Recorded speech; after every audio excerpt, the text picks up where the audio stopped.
Well, let's turn it loose. Alrighty. Welcome back, everybody. Happy Tuesday evening. It is a great Tuesday. We've had great weather this week, thankfully. Unexpected rain the last few weeks in November, which is crazy because if you're in North Georgia, you know October and into November is harvest season, and there is no rain, but apparently we can't get away from it right now. So, pretty good weekend of college football. Has some surprises even for us. But before we really jump into the nitty gritty with the football, I would be remiss if I did not wish my mother a happy birthday.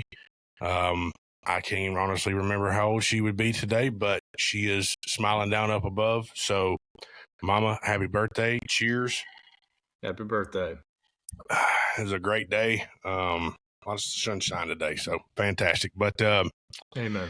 anyways, so this weekend we picked several games. The biggest three that we picked was Vandy, Texas, Florida, and Georgia, and then Tennessee and Oklahoma. We can start with the first game, Vandy and Texas. I was actually kind of surprised at how bad Vanderbilt started the game. I definitely figured they would come out a little quicker than they did. Diego Pavia did not look sharp. He did not look his usual. Well, I take that back. He looked his Alabama self, right? And that's what we talked about, is if that Pavia shows up, it's not going to, go very well for them because they don't play their best whenever he's not at his top. So the Vanderbilt defense, I know you're going to touch on this. There was probably 500 million missed tackles all over the place. Just a brief few minutes that we came down and sat and watched it after y'all said something about the missed tackles. I mean, it was bad, the tackling. So definitely affected the game. Arch Manning played decent. I got shit all week about how he wasn't going to play whenever he was at practice by the day that we filmed all this and did everything. So I'm not really sure what everybody was talking about. But either way, Texas played a good game offensively. They scored points, but give credit to Vanderbilt. They did bring themselves back in the football game at the end, and they did have a legitimate chance to recover that onside. It was just going to be how far do we want to try to squirt it before it goes out of bounds, and that's what it turned out to be. And quite frankly, I think if they'd have recovered that onside kick, we might be having a different conversation, because at that point in the game, Vanderbilt had picked up momentum and they had picked up steam and rhythm and everything else, and they were scoring left and right. So I believe they scored like 14 unanswered points there at the end of the game to bring themselves within a field goal. Overall, I mean, great on Texas. That's digging deep and finding a way to win against an opponent that could have 100% beat you on any given Saturday. So good for them. Yeah, no doubt. I think that Pavia struggled, which was critical. Can't start out the game the way that they did. First play of the game on defense, they just shot themselves in the foot with the missed tackles and just giving up a massive chunk play like that to start the game. So you're already behind the 8 ball, down 7-0, and then just turnovers, man. It's amazing. You can say this about any team in the country. You can't expect to win in today's league if you're giving up the ball to the other team.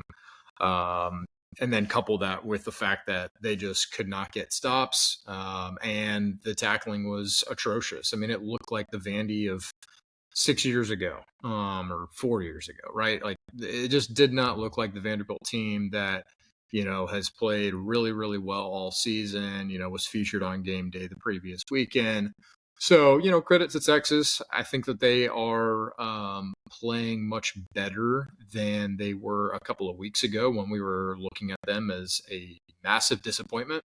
Feels like they are finding themselves, finding a little bit of an identity on offense. I think, kind of going back to what I was talking about last week, Sark, credit to them offensively. They are doing the right things for Arch Manning in terms of playing to his strengths. Short throws behind the line of scrimmage, short passes are ways to get him involved with the run game, right? Utilizing his legs, because I think that's his strongest attribute as a quarterback. So great game plan. And then defense showed up. Obviously you've got to put yourself in a position to force those turnovers, right? It's not like it's all on Diego Pavia.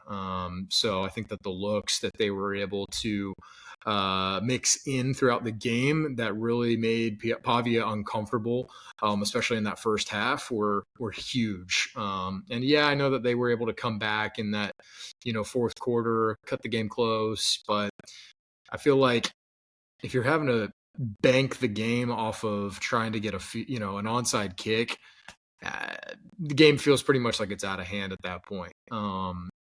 Sure, we could be talking about shoulda, woulda, coulda, but they didn't, and Texas got a really nice win against a good team.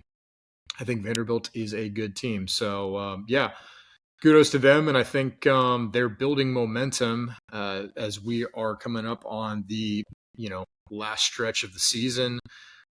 Texas has got to be feeling really confident. It feels like they're a team that's maybe catching some steam, hitting their stride at the right time. So, going to be interesting. They'll definitely be a team that to circle. I certainly will be, as we have to play them, in a week, a little over a week. Yeah, and they get a bye coming up this week too, which and Georgia has to play Mississippi State, which we have seen time and time again is not somebody to just take lightly and think that they are the old Mississippi State. While they are 5-4, that's a pretty stiff 5-4 team, to be honest with you. Kind of glad we don't have to play them this year because they sneak up and surprise a lot of people. But yeah, we'll talk about your game last because I'm sure you've got plenty of thoughts. Just watching, we watched the game together and everything like that, and I know it was another, one possession cardiac kid game, whatever you want to call it, from Georgia. But we'll talk about Oklahoma and Tennessee first. Now, I watched some of this game. Like most of you, I am a YouTube TV subscriber. I do not have cable. I don't like to be taken to the cleaners in my cable bill.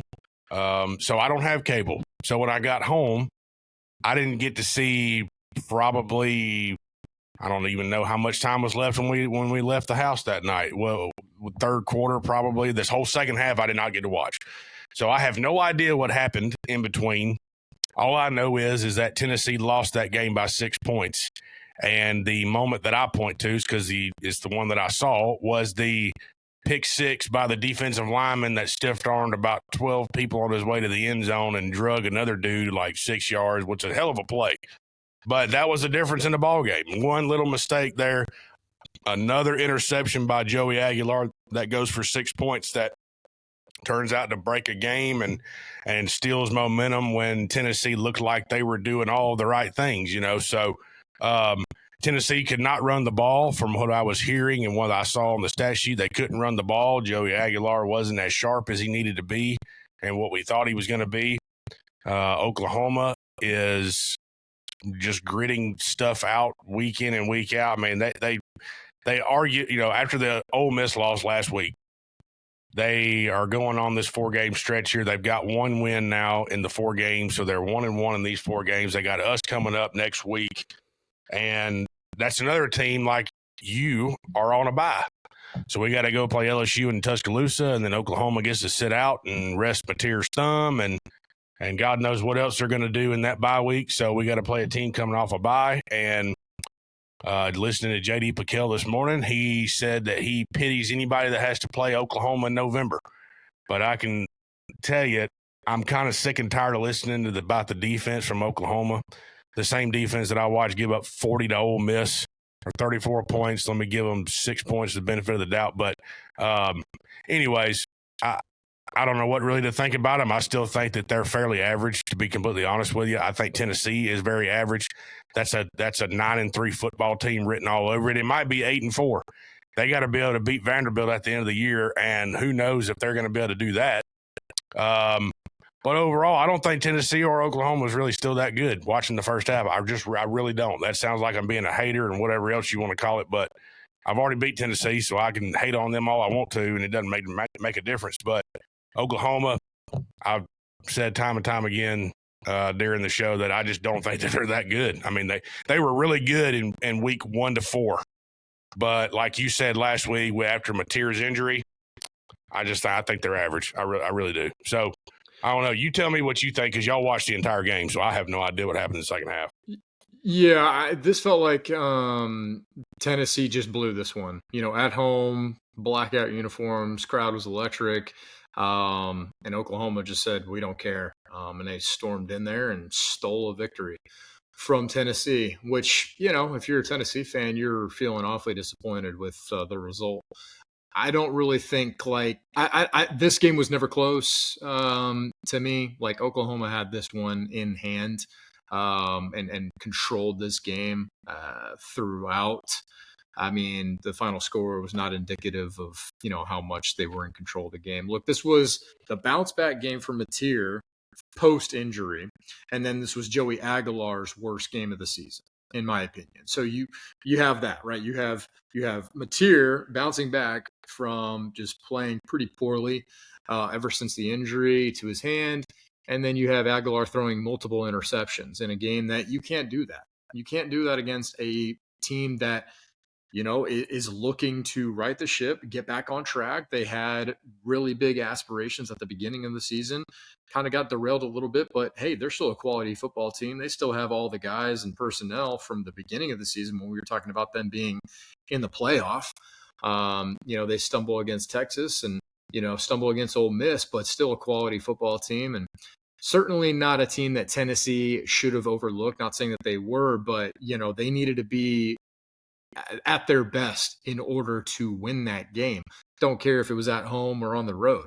And they just didn't have that. They didn't do that. And, that was the result. So definitely a disappointing one. I think if you're Heupel, you kind of got to go. I got to look myself in the mirror because that's a game that we should not be losing, especially at home. Again, it's a bad look when you have crowd is. I mean, that was one of the most incredible scenes of college football. I mean, Kirk Herbstreit's even talked about it since Saturday.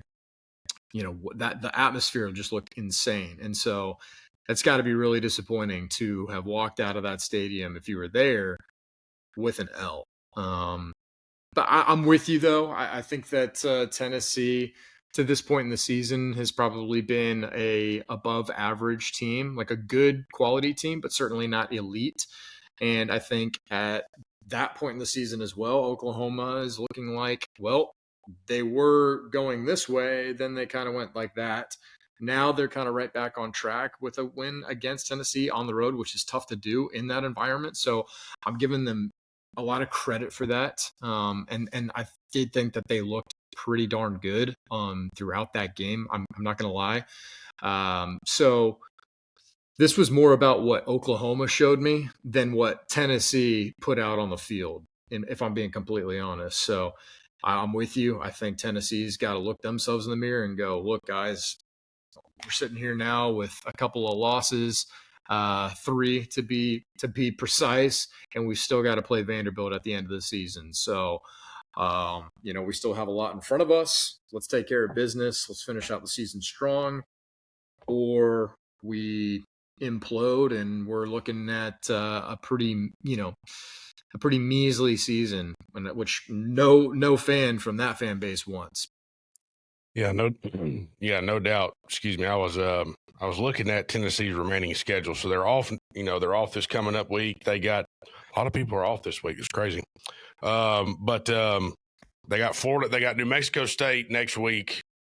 Who cares? Tune up, and then they get Florida, and then they get Vanderbilt. So, who's to say that 2 of those games are not very losable? And we're about to segue that into the Florida-Georgia game, which, if you listen to Kirby Smart's post-game press conference, that was as put together of a line group as you're going to find that Kirby Smart has played this year, which was the Florida defensive and offensive line. That doesn't translate to anything else other than, that they were competitive in that game because of what they have across the lines of scrimmage. And that's the only reason that they've been competitive in any game this year, right? Because their quarterback play has been subpar, their receivers subpar because of the quarterback play, and then their defensive back end is just not very good. But my quick thoughts on the Florida-Georgia game is that Georgia played their game. They ran the football. I think that Chauncey Bowens is still the best running back in the stable of running backs. I figured I'd get a grin out of you for that one, but because I know that was the heavily debated topic was it Nate Frazier or Chauncey Bowens? I like Chauncey myself. I mean, there's nothing wrong with Nate Frazier at all. I'm not hating on Nate one bit, but I do like the way that Chauncey Bowens runs. He reminds me of like a Josh Jacobs type player that just angry runner, catch out of the backfield, do all back.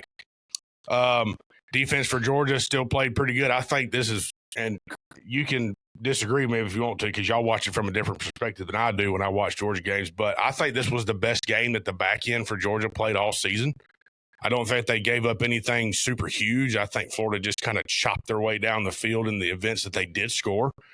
DJ Lagway played pretty decent. I think he managed the game. But in the end, it still takes 3,600 seconds to beat Georgia. You have to play every single one of them to beat those people. And the boys found another way to grind one out. If you're a Georgia fan, it's probably not what you wanted to see with a team like Florida and how they've been all season, and then you get a fired coach and all that stuff. But the same worry that I have going into this week that we're going to talk about, it was the same worry that y'all had going into the last week was who knows what a fired coach brings to the table, because you have not seen what they are fully bringing to the table the entire season. You don't know what they've schemed up all week. You don't know what they've talked about. You don't know what they have in mind. It's just so many unknowns because they're going to run it a completely different way than Billy Napier would have set it up, right? So I still think that Georgia is a quality championship football team, regardless of the score. At the end of the season, when you win a national championship and they put your record underneath the trophy, they don't say W by 4 points. They says fuck it. It says W. So who cares? You can win by a point or you can win by 100 points. It makes no difference. They all count the same. Just like a putt and a drive, they all count as a stroke. Who cares? Get it and move on. It's November. It's time to buckle down, and this is where your championship teams make their strides and continue to prove that they can win no matter what. So Gunner still had an elite game. Guy's still a dog. He's still a player. He's still a baller, whatever you want to call him, whatever adjective you want to put on it. And, Georgia moving on, man. And now I think really the games that you look forward to is Texas and then Georgia Tech and see where the chips fall. Yeah, 100%. I mean, I know we talked about what our thoughts were last week about this matchup, and it's still a rivalry game, right? I don't care about what Florida's record is or the fact that they don't have a head coach, at that point in the season, right? I mean, it's still it's a neutral site. It's the Georgia-Florida game. It's, arguably our biggest rival. At least in my lifetime, it's certainly been a much bigger game than Georgia Tech has. And that's not me throwing shade on Georgia Tech. It's just the Georgia-Florida game has always been the biggest game of our season. And so it doesn't really matter what either team's record is at that point in the season. Like, you're going to get the best out of both teams. And that's what we kind of saw. Close game. That's just the style of football Georgia's been playing all season. Not really blowing teams out of the water. Our defense, especially on the back end, has struggled all season. It seems like they really don't show up until late in the third quarter, fourth quarter. But I will say, to your point, that was probably one of the better games that our secondary has played, I think, all season. I want to just read a couple of things here. We forced Florida to go 2 of 11 on third down, and then they were 0 of 2 on fourth down. So when you can limit any offense to those type of numbers, you're doing something right. So yes, Lagway has been inconsistent all season. They did have that really nice chunk play downfield in the first quarter that really caught our backfield off guard. Again, just a blown assignment from Ja'Cory Thomas, and KJ Bolden, who has really had a disappointing year, continues to kind of fail in regards to secondary or safety help. where is he when guys are just blowing their assignments and 5 to 10 yards behind a receiver that just blows past them? That's supposed to fall on KJ Bolden, and unfortunately, he has not stepped up to the plate in that regard. So disappointing, but pretty much after that play, the points that they did score were, no real big down the field shots, of 30 plus yards or anything like that. Offensively, I thought we played a really good game. Gunner still did his thing. The interception wasn't his fault. That was in Noah Thomas's hands, and he just let it slip through, and kind of a bang play there where a guy was in position to catch the ball, return it for a few yards. But I think Gunner played exceptionally well. I thought our backs did a great job. I think, I don't really care about the Bowens Frazier argument. The reason I was so fired up about it is because I just love Frazier. I love what he brings to the table. But it's never a bad thing when you're having to fight about who's better. I agree. And they're on your team, right? So it's pretty clear though that Chauncey Bowens is the number one guy. So naturally he is going to get more touches and be in more positions to, have the success that he's had, especially late in games.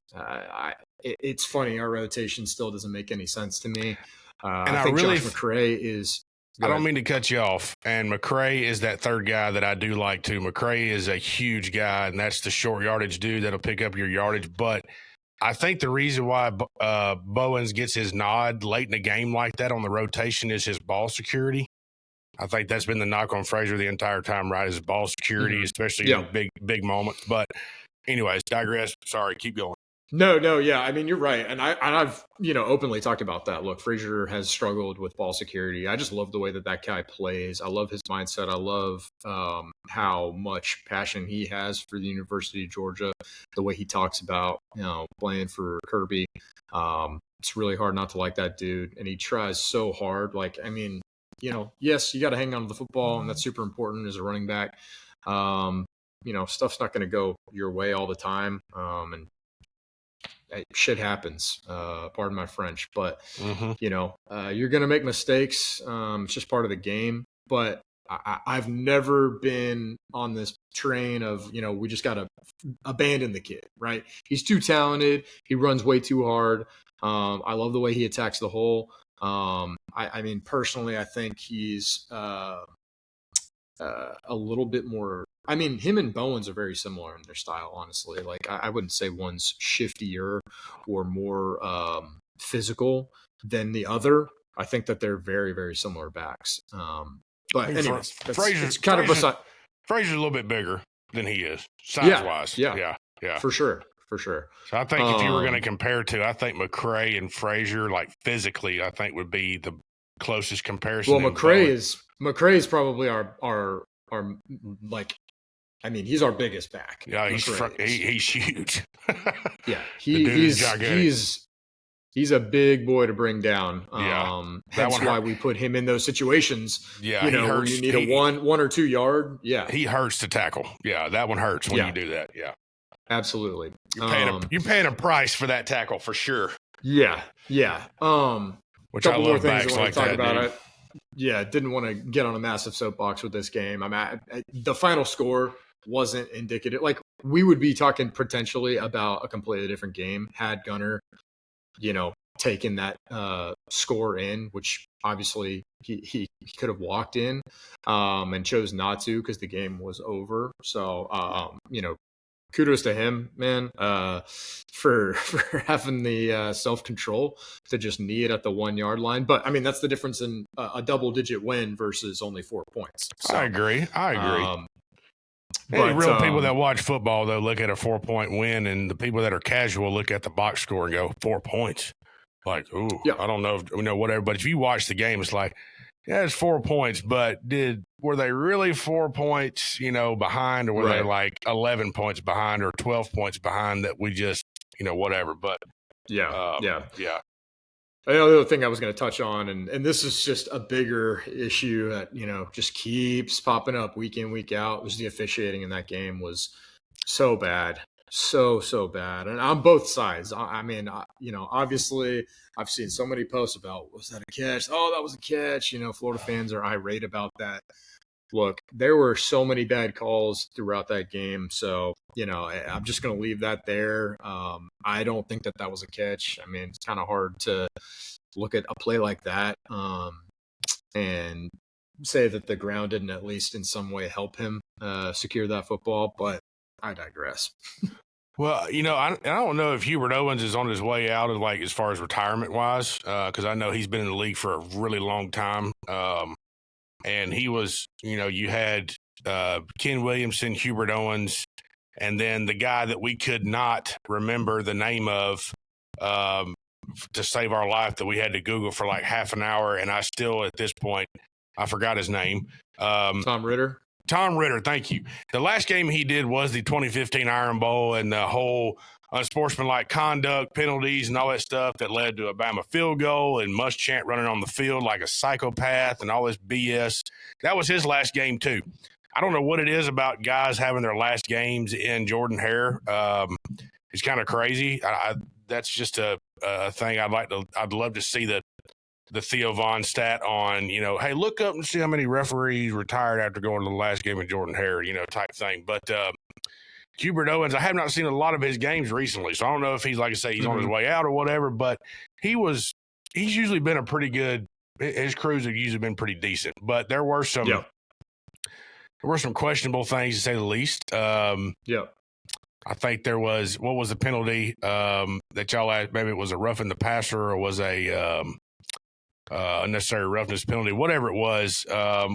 Oh yeah, it was the one that KJ Bolden got ejected on. The targeting call, which I think honestly that was a good call. That one is not one I really have a whole lot of issues with. It was how the game was officiated in whole. I mean, there were holding calls, which there always are.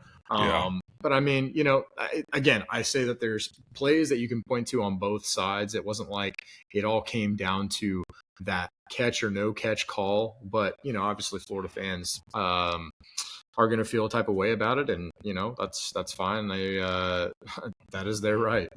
Yeah, I mean, games that close that as an opposing fan you feel like you should have won or could have won or whatever, you point to, you're going to obviously microscope every little thing that happened that, in your opinion, would say that changed the game or whatever. And it's like, hey, man, that play didn't happen with a second to go in the fourth quarter when you were on the goal line or something. I mean, you had plenty of opportunities to rise up from adversity and, make another play, this and that and the other. The same reason why that Hugh Freeze finally got no grace on we're so close if it wouldn't have been for this and that. Well, you didn't have any you couldn't fight through adversity all season. That's why you're sitting where you're at, because all of those calls, while happened in a big moment in a game, you still had 20 other plays to make it happen before you'd say, hey, we lost because of this. So the refereeing excuses, unless it literally determines a game, which I have not seen a call this year that determined a game,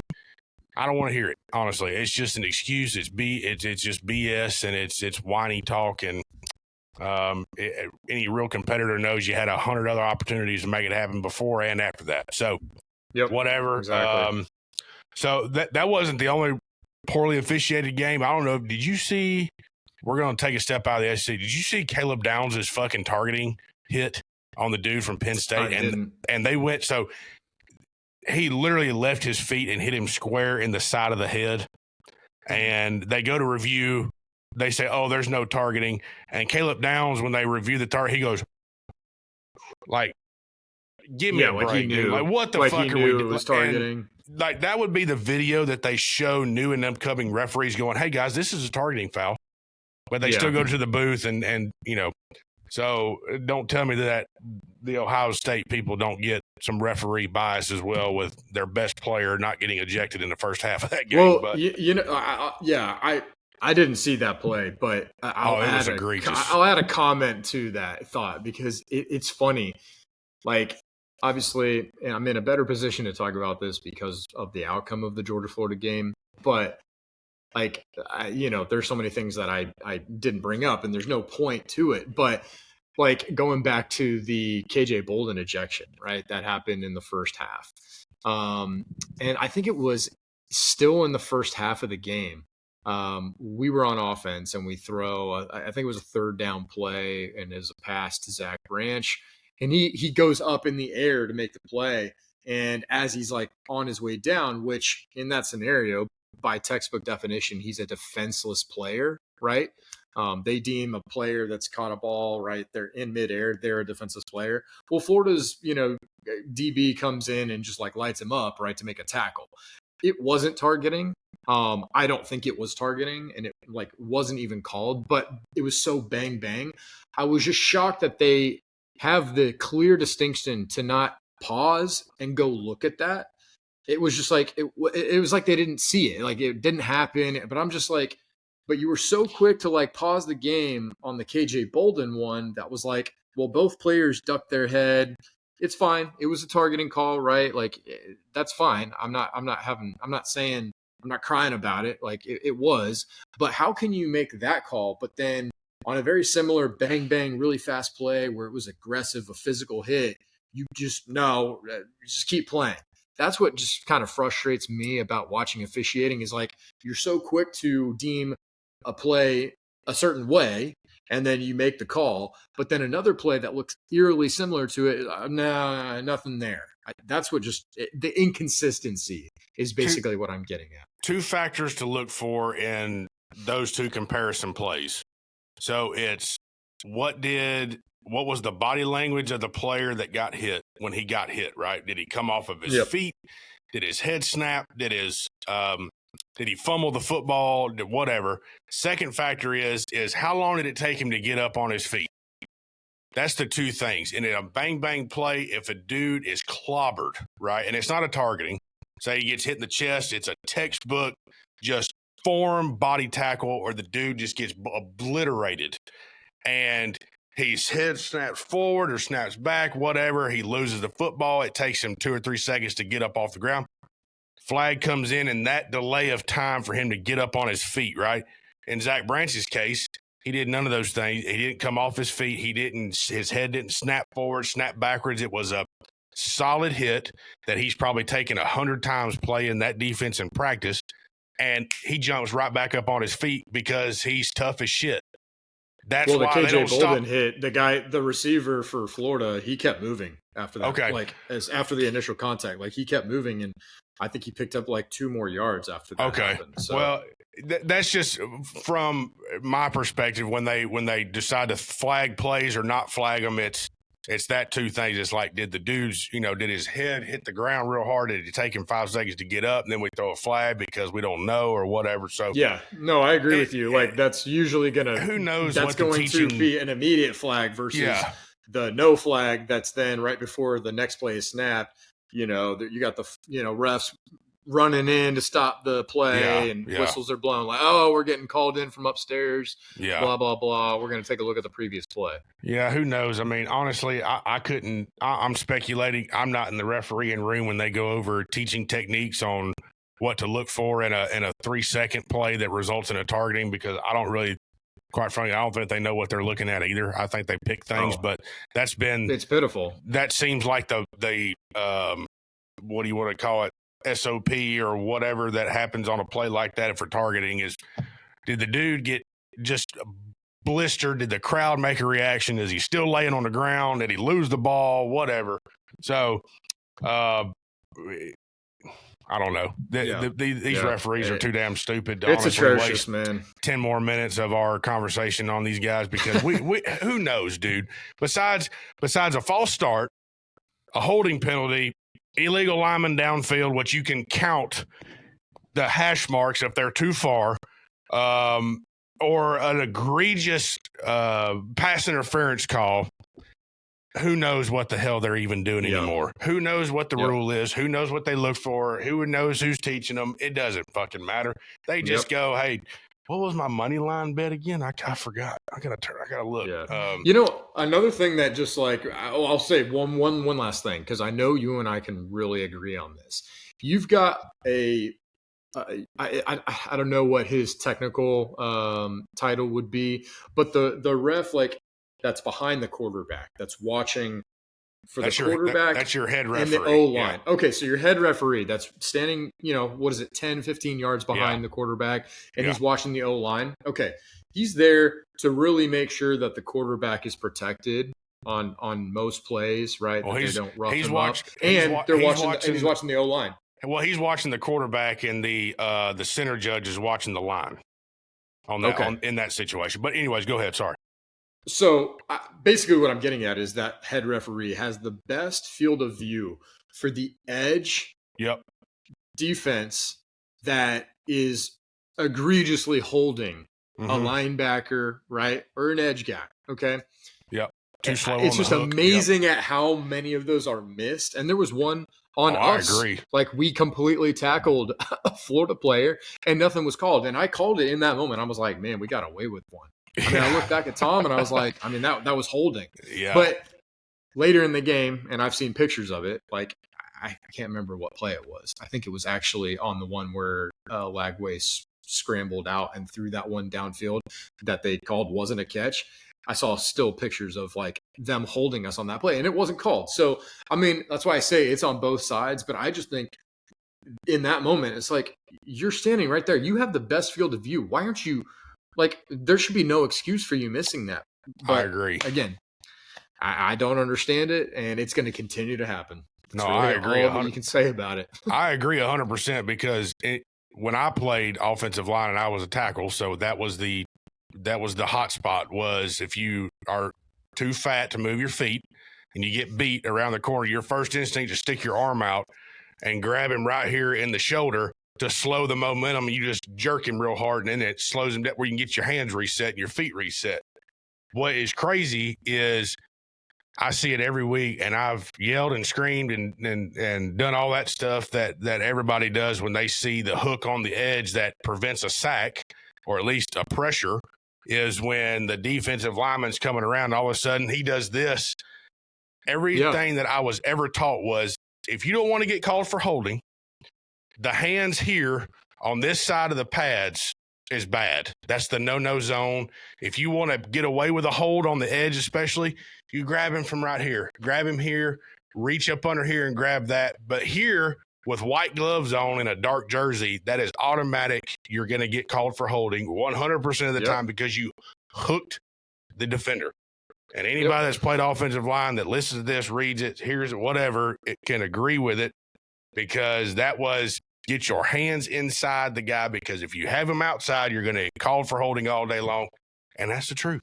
So they've moved the zone from here to here, it sounds like, to where if you grab him on the outside of the shoulder, then you get called for holding. But here is still a hook. It's still a zone of attack, I guess, or whatever, which is BS, because that's the easiest place to hold because it's in short proximity to your jerk motion or whatever. But anyways, doesn't matter. I don't know what they're teaching them. They fucking suck. It is what it is. So what we haven't talked about yet was more coaches being fired this week.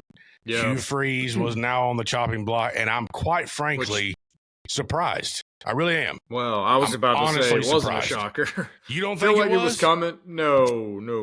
Dude, not at all. I mean, we were talking about this at the beginning of the season as a guy that was on one of the hottest seats in the SEC, and he really needed to improve from last season, which, I mean, wouldn't have been saying much, but I mean, you need to now, in what was it, his year 3, third year? Yeah. Yep. You need to show some improvement. And they just were going in the opposite direction. And what's really bad is you put all of your eggs in the Jackson Arnold bucket, and that has just backfired tremendously on you. So then you go to Ashton Daniels and you still lose against Kentucky. So it was our hands are tied here. You forced the decision on us. We have to do this because the fan base has had enough. And I mean, now you have to go out and you have to find one of, if not the best guy, at least somebody that the fan base can rally around and have a lot of confidence in to steer this back on the track, move you guys on a forward, positive direction. The only reason I say I'm surprised is because he was such a good old boy, and in such that boys club with the Auburn AD and president and all them, they were all Yeah, but the playing good golf old boy together. club can only get you so far I if you're agree. not putting up more than 4 or 5 wins, and if you I, consistently lose in the SEC, I they're agree going to be with like, you. "Hey, man, in their little round sessions afterwards, like, hey, man, you're making this really tough on us. We're gonna have to let you go." Well, like I say, there's no disagreement there whatsoever. The good old boy club only does go so far. However, with the losses that Auburn had were not egregious losses. I think we could all agree with that. If you look at their stat sheets and box scores, is they lost one-score games, close games, whatever. You can blame it on whatever you want to. We've already talked about that. It's not an excuse. You didn't rise up, and that I think is the point. And listening to JD this morning, because it's Sunday's episode that I finally got in the truck and was riding and listening to it, but he's like, I don't know what the culture was like. I wasn't in the room. I don't know what they talked about. I don't know what they believed in, this and that and the other. However, what you can see from a 30,000-foot view, which is the television fan view, is that you had no ability to rise up in a football game and go and take a game, even after things did not go your way. And that is 100% true.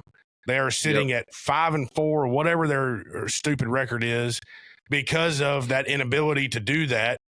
And I think if you were to sit Hugh Freeze down with both of us right here, right now, and say, Hugh, how many of those losses do you blame on yourself for putting Jackson Arnold or Ashton Daniels in the wrong position to not score points or anything else? And I guarantee you, he says 0. None of this shit is his fault. He didn't take accountability for anything this year. It was all the referees. He didn't take accountability for anything last year. He threw Peyton Thorne under the bus every single time he got a chance. The guy is in the same category with me personally as Brian Kelly. They're both pieces of shit. They're out for themselves. They don't care. I don't disagree with you at all. So Auburn's 4-5. 4-5. And then, I gave them an extra win.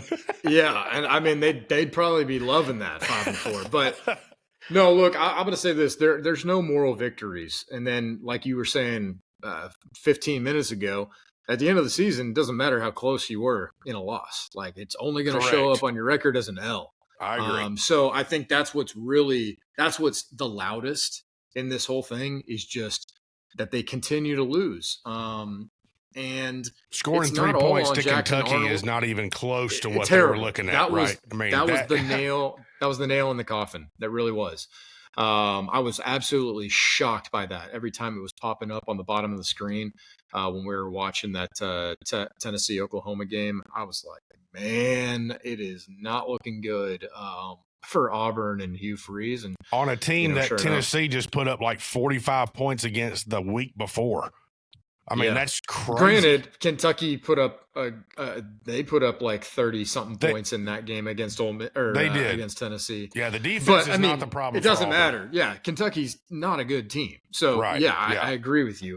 But I was going to say it's not all on Jackson Arnold because I mean, again, if your defense consistently gives up the points that they're giving up, what are you supposed to do on offense, right? Yeah. I mean, we got to go score 60 points every game. Yeah. That's obviously hyperbole, right? I mean, it's not like Kentucky blew them out of the water, but I mean, for them to just not even put up anything is garbage. You can't have one play where we get in the end zone, not even a break off 70-yard run or something. I mean, a long pass. I mean, it's pathetic. It makes you wonder what the hell was going on in practice all week. It really does. The consistent thing, though, which is also hilarious to me, is when a coach gets fired, obviously they scrutinize every little thing that you've done since, May up until now. It's like, what were we doing in spring? What were we doing in the summertime? Blah, blah. The two things that him and Brian Kelly have in common is that they were both logging hella fucking golf rounds, dude. I'm so glad you mentioned that because that's where I was going to go. All right, well, man, played some serious golf. Working on the short game. Man, oh man, dude, I just can't fathom it. And it's, I was listening to Sirius XM. They touched on this, and it's not the fact because everybody needs a break, right? Everybody needs a break, no matter what you do. If you do what you love, if you're working for yourself, whatever, everybody takes a vacation. Everybody. I'm trying to take one myself right now, even though I love what I do and I'm at the house doing this and that, the other. I still need a full-on 100% breakaway. So coaches are no exception. However, when you talk to guys that worked for Saban, guys that have worked for Kirby, you talk to Ed O, any of those guys, he said, I worked for 7 years and I had probably 10 days off total in that amount of time, because you didn't want the other guy to be out working you while you were sitting on the beach drinking Mai Tais and thinking about whatever. You wanted to be in the building talking about football and how much better can we be this year. And, you know, playing golf in July is, for a football coach, especially in that realm, if you're in high school, you got dead period, go play your golf, you're not doing anything. However, if you're in that level of college ball and you're playing golf in July, you got a problem. Unless it's in a charity tournament that they all play in, which they all do. One day they fly, they watch film, they fly in, play golf, and fly back, and they got to catch up on what they've missed. Unless you're in that category of golfing, outside of that, if you've logged 400 rounds of golf since March, you're in trouble. You're going to get fired without a doubt. Because DeBoer and Kirby ain't playing 400 rounds of golf. I can tell you that right now. So anyways, I mean, it's a brutal job being a head coach. Until you are fired, and then hey, it's $15 million buyouts. Yep. Well, you know, that's why they pay them. That's why they pay them $9 and $10, $12 million a year. So if they paid me $12 million a year, I probably wouldn't want to take vacation either. Because that's a pretty high expectation of your performance. About switching careers. Yeah, me too. Throw me in. I'll go be head coach for Kentucky tomorrow, and we'll see what we can do about it. Right? Yep. Pay me $3 million. Doesn't matter if you do a bad job. I mean, we're gonna have to let you go. Oh no, boo hoo. All right, what am I getting? Oh, okay. I'll take a Stoops pay cut, man. I think he was making like 7 or 8. I'll take 3. Give me 3. I will coach you up into a point where we can figure it out, and then fire me, and I got about a $800,000 buyout. We'll be good to go. We're fine. Yeah, it's all good. It's fine. Give me 3 years, to find your next gig. 3 years, $9 million, and $800,000 on the severance. You know, something to keep you humble. We can make it work. But that'll be all right. Oh boy, what a retirement plan. Best job in the country. Get fired from an SEC school and have at least 3 years remaining on your contract. It's horrible. So, any conference. I mean, look at freaking James Franklin. Well, and like I say, man, I think there needs. So you hear it all the time. You talk about what needs to be a 30 for 30 documentary. It's this and that and the other whatever. I think the one that I would love to absolutely watch, and I'd probably watch it multiple times, is The Art of the Deal, the Jimmy Sexton story of the best agent in college football, and how this dude, and we were talking about this at the house, how this dude not only negotiates the amount that his guys are being paid, but it's the amount that he is getting these people who are signing these agreements, the board of directors and ADs, who is signing the agreement to have $53 million in my buyout a year into my extension? How is he getting them to do that, dude? I'm telling you right now, that guy could shell shit to a septic tank pumper. It's unbelievable. I'm serious. I don't even know how he does it. But it's just an awful lot of faith to put into a guy. I mean, and this is not, I'm not like zeroing in on any particular head coach here. It's just like, that's how much faith you have that this guy is going to take you to the promised land in a short time span. Like, it's so unrealistic. That's why it's just, you see these guys being let go and you're going, man, how much are they about to make from their buyout? Like, sheesh, what were you thinking when you drew up the papers? Well, the point is who's signing it? Who is sitting there legitimately going, we don't have any reason on this planet to fire this guy, so the $112 million and then it steps down from there. Who the fuck is signing that stuff? And I mean, it just feels like money's growing on trees around the country, man. Like, it's unbelievable, dude. And these ADs are getting fired because of this. Scott Woodward at LSU, who also went from A&M to LSU and probably has worked up more buyout money than any AD in the history of college football. And it makes me wonder, if you're the AD and you're the final signature on, you're the underwriter of this contract, right? You're the one making the decision on keeping him and signing him up with this gigantic clause of a buyout. You go, hey, look, I'm going to agree to this, but when you do get fired and you have $40 million left on your buyout, I get 10% of it. Who's not to say that they're not doing that? And that could be the only logical explanation as to why, if you're an AD and you look at finances all day long to see what you can pay your coaches, what you can throw into your facilities, everything else, you're the GM of that whole athletic department, which spans from football all the way down to your club level equestrian team. You know what they're doing. You know how much money is there to make them happy and blah, blah, blah. How the hell are you signing that stuff and giving away your stake that bad if you're not making something on the back end of it? I really don't get it, man. I think it's the mafia. It really is. Jimmy Sexton is the Don Perleone of that shit, and it's crazy. Anyways, I don't even know how we got there, but I just wanted to say that. Combined Dom Perignon and Corleone into the same. There we go. That was awesome. That was awesome. Oh, Lord. I've actually never seen that series, The Godfather, so I actually forgot his name. I really thought that's what his name was. That's too good. We are digressing further and further into this. Go for it. I want to throw out something actually really fast before we dive into the slate of games this weekend.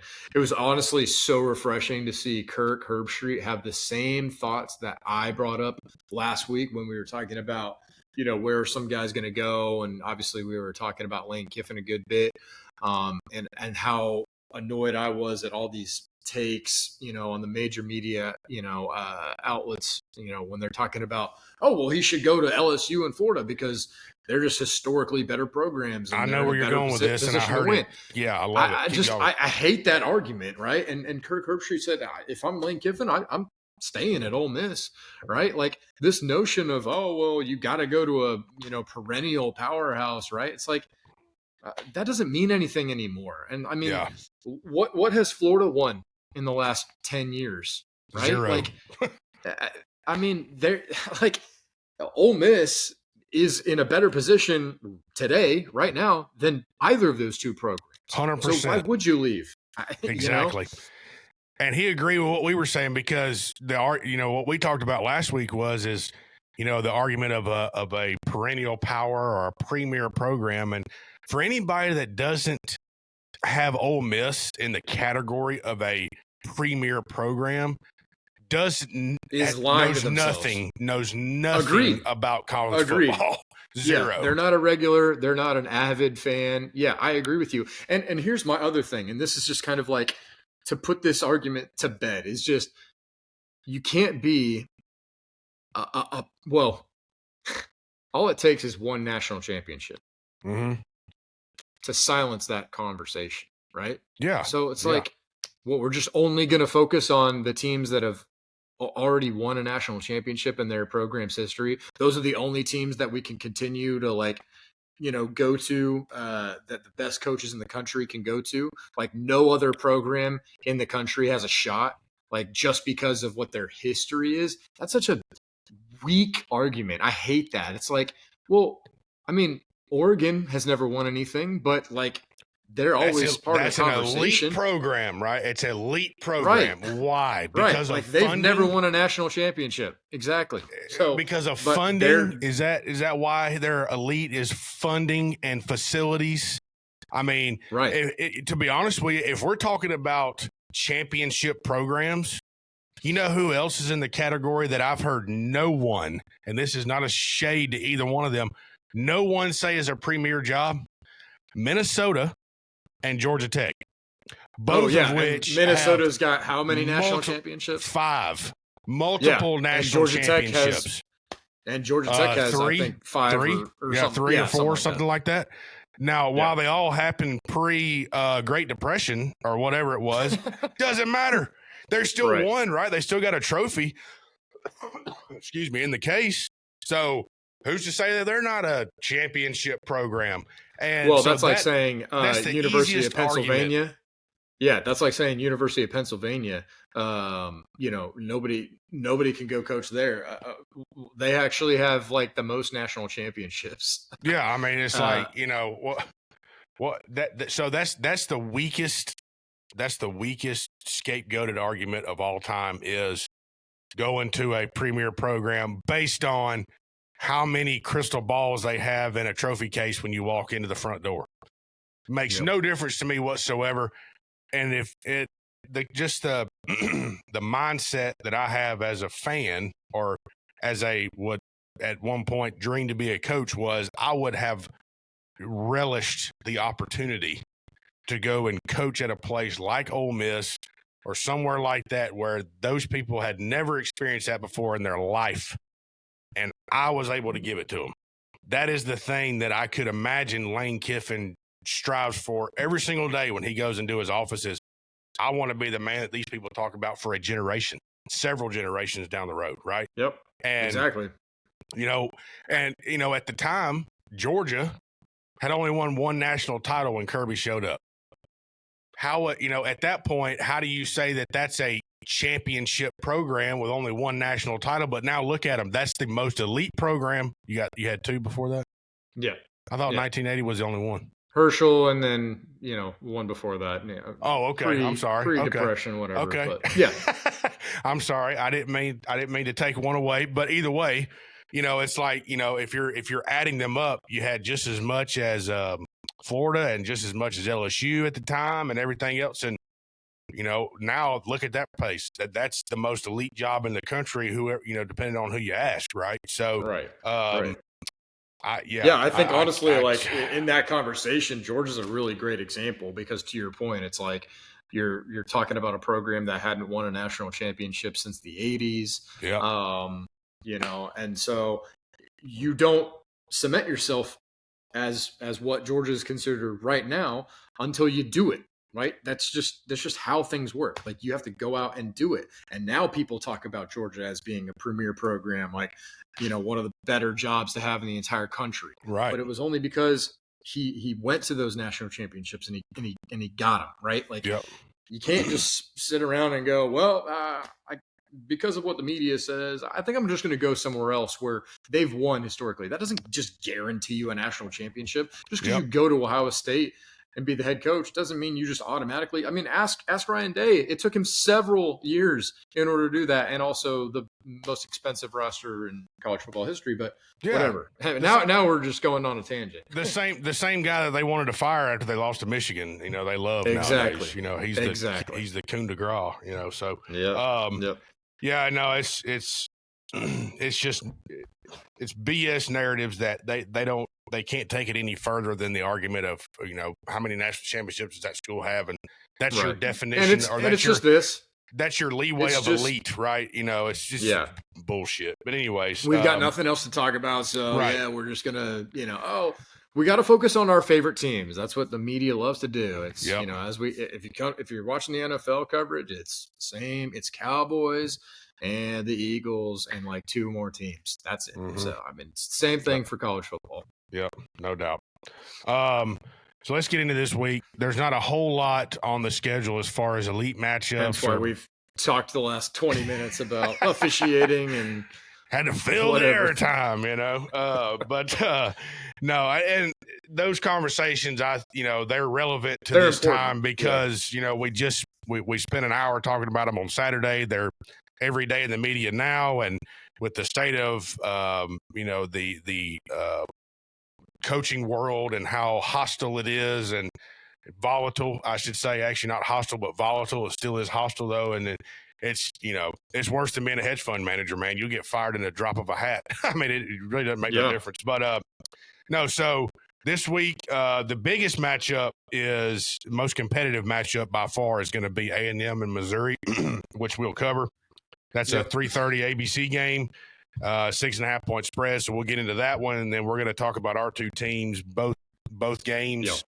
Interesting matchups from whatever perspective you look at it. So let's go ahead and just get to the big game. We'll take that one first. Let's clip this. Texas A&M and Missouri, 6.5 point spread. Like I said, 3:30 ABC matchup.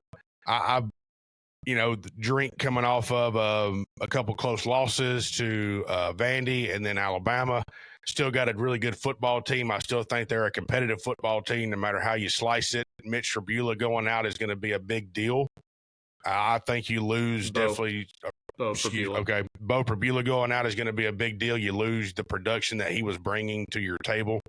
But I think that's all irrelevant, honestly, because going up against A&M in the spot that they're in right now and how they've played over the last 7-8 weeks of the season, I think this will be, a 6.5 point spread. I think is pretty conservative of where A&M sits and where Missouri sits currently. I really do think that A&M will win by at least 14 points, if not 21. And that sounds egregious and kind of disrespectful. But I agree with you. I think it's going to be. Yeah. I think A&M will win by multiple touchdowns, if not two. 3 or 4. Who's going to be quarterback for Missouri? I don't know. That's why I 100% agree with you, man. I don't know. I feel bad for Missouri. I mean, thank God it is a home game for them. And I certainly like seeing that as well, because I feel like Texas A&M has played at home quite a bit. Yes, they play, in Baton Rouge, but whatever. That means nothing. I just feel bad for right. Well, yeah, especially this season. I feel bad for Missouri, man. I mean, who is going to play quarterback for them? That's my biggest question. So yeah, 6.5 feels really generous. I would certainly take A&M to win by multiple touchdowns. If not, I mean, this game could get really ugly unless this third string quarterback, because isn't Bo Pribula already? No, he was their day one starter, but then they brought in their backup. We covered that. We did talk about that, but it will be their third string quarterback because their backup is already out for the season, right? Yes, he is. He got hurt right after Pribula did. Yeah, not a situation that Missouri wants to be in. Yeah, no doubt. And I think the 48.5 over-under is giving A&M about 41 of those points, if you want me to be honest with you. So I got A&M, man. Go Ags. I think this is a game where they can continue to solidify themselves as a juggernaut. For the front runner, for sure. Yeah. I think they win this one. There's really nobody else that can catch them, as far as I know. I mean, the Texas game still looks a heck of a lot more interesting now than we were talking about it a couple weeks back. So it's getting there. Be the only really big last test for them at the end of the season. It's getting there. I got to watch the Georgia game first and see where Texas stacks up in that game before I can put a firm, thumb on how I think they're going to play against A&M. So it's not to say A&M can beat Georgia, but that's just how they're. Anyways, you know what I'm saying. But competitive-wise, that's how it'll go. But so Georgia, Mississippi State, noon game, 7.5 points for Georgia, which I still think is kind of conservative. I'd go around the 10-point mark would be where I'd feel comfortable. That's what I'm going to take Georgia by is 10. I'll be conservative with it. Mississippi State's still one of those sneaky teams, man. They're 5-4, but realistically, they make 3 plays and they're sitting at 8-2, 7-3, somewhere around there, which looks a hell of a lot different than what it does right now. So still a competitive football team. Jeff Levy's put together a competitive football team. They have just not found that recipe. They don't know how to win those big moments just yet because they've never done that for the last couple of years. So I'll take Georgia. I think it'll be an interesting game. I think it will be competitive.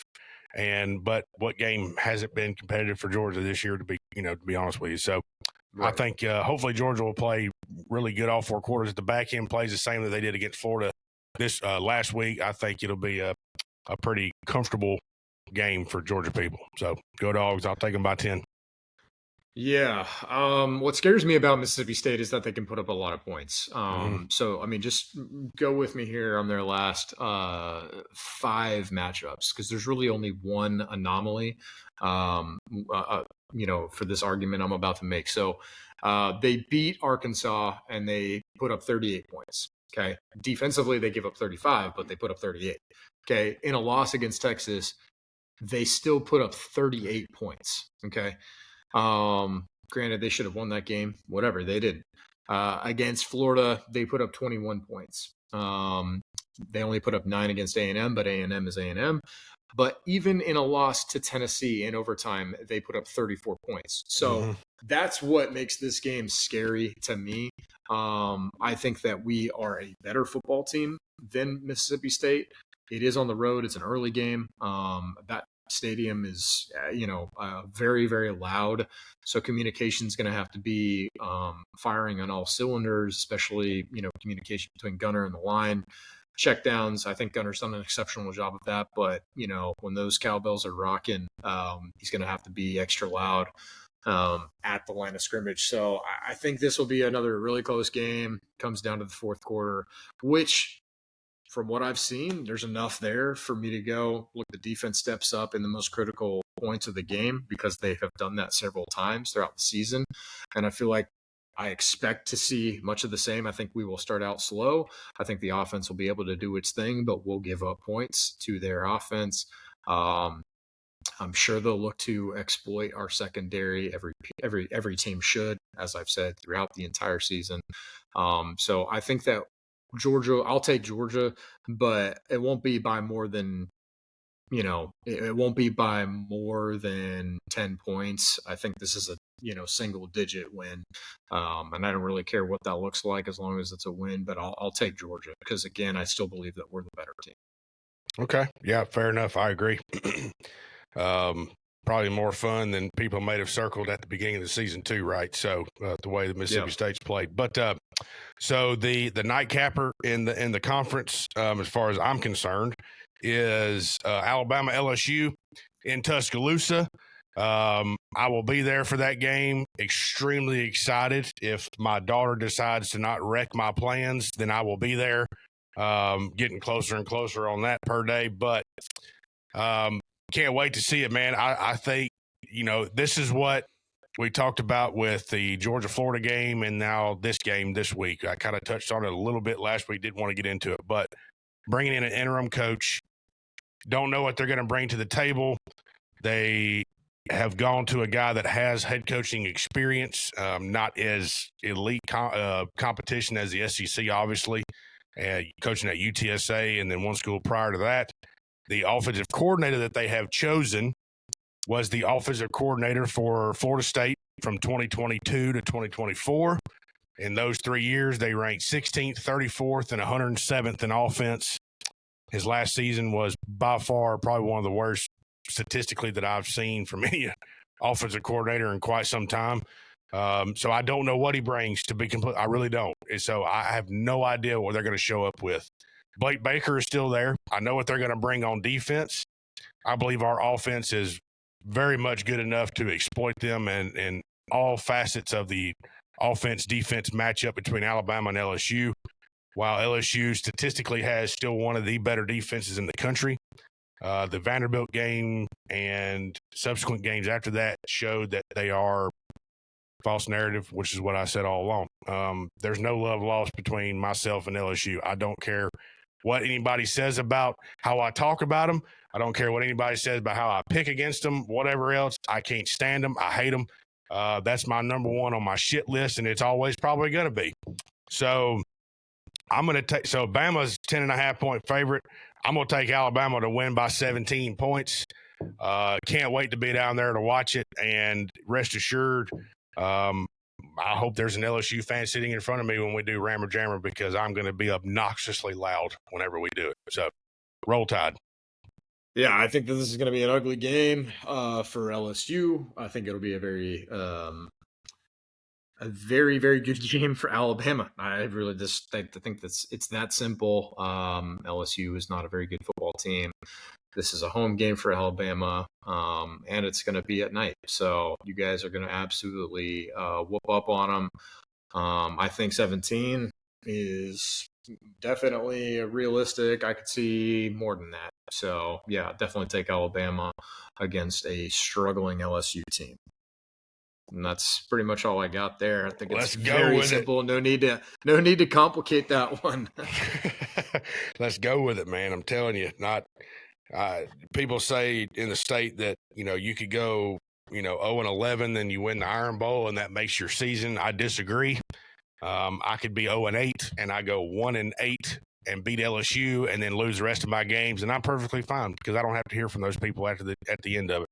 I've lived around Auburn and other people my entire life. The LSU people, I can't even breathe the same air. So, yeah. Well, I'll say this. I think that it could be close in the first half. And when I say close, I mean that you guys are heading into the tunnel up by only 10 points. But I'll take that too, by the way. It's just carnage. Yeah, I'll take it. Let's go with it. Can't wait for it, man. Super excited. Well, good week, fun week. We got a couple games, Auburn, Vanderbilt. We'll see what that brings. Florida, Kentucky, low spread games. We'll see what that brings. But that's pretty much it off the top. But yeah, looking forward to it. Can't wait. I'll have stories, I'm sure, when we get back next week on the air. And then we got a big, we got two really big games coming in next week, to preview. We got Georgia, Texas, Alabama, Oklahoma getting into November, and people starting to, to fire on that eighth cylinder. So looking forward to it. Excited for it. Everybody rest up. Have a good weekend. Hopefully YouTube TV will renew their shit and get with Disney, or Disney, the terrorist organization, will finally concede, let people watch football the way they paid to watch football all season. But yeah, we'll be back next week. We appreciate it. Get us on the socials, YouTube, the whole 9 yards. We love y'all.